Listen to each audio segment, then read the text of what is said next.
एक समय की बात है। गर्मियों के दिनों में सूरज अपनी पूरी ताकत के साथ चमक रहा था। गांव के सभी लोग तपती दोपहरी में पसीने से तरबतर रहते थे। उस गांव में एक छोटा सा लड़का रहता था, विवान। विवान बहुत गरीब था। उसके पास न तो पंखा था और न ही कूलर। एक दिन विवान को घर के पास एक पुराना टूटा फूटा कूलर पड़ा मिला। वह उसे उठा लाया और सोचने लगा, अगर ये चल जाए तो कितना अच्छा होगा। उसने उसे साफ किया, उसके पंखे को ठीक से घुमाने की कोशिश की, लेकिन वह नहीं चला।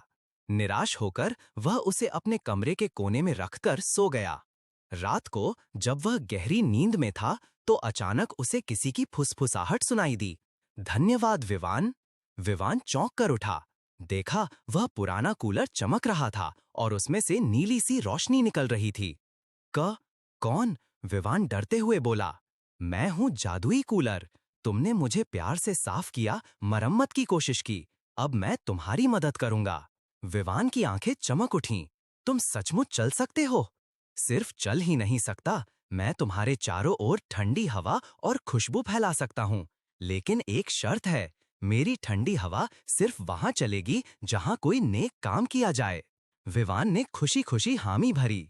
अब विवान रोज दिन में अपने घर के आंगन में बच्चों को पढ़ाता, बुजुर्गों को पानी पिलाता और जरूरतमंदों की मदद करता।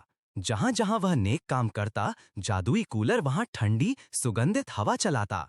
धीरे धीरे पूरे गांव को इस जादुई कूलर की खबर लग गई। सब हैरान थे। इतनी गर्मी में जहां विवान जाता वहां मौसम ठंडा हो जाता। लोग उसकी अच्छाई से प्रेरित होने लगे। गांव के प्रधान ने एक दिन पूछा, विवान, ये जादू कैसे है? विवान मुस्कुराया और बोला, ये जादू नहीं, अच्छाई की हवा है। उस दिन के बाद गांव में एक कहावत चल पड़ी, जहां नेक दिल वहां ठंडी हवा, और पूरे गांव में हमेशा ठंडी हवा चलती रहती।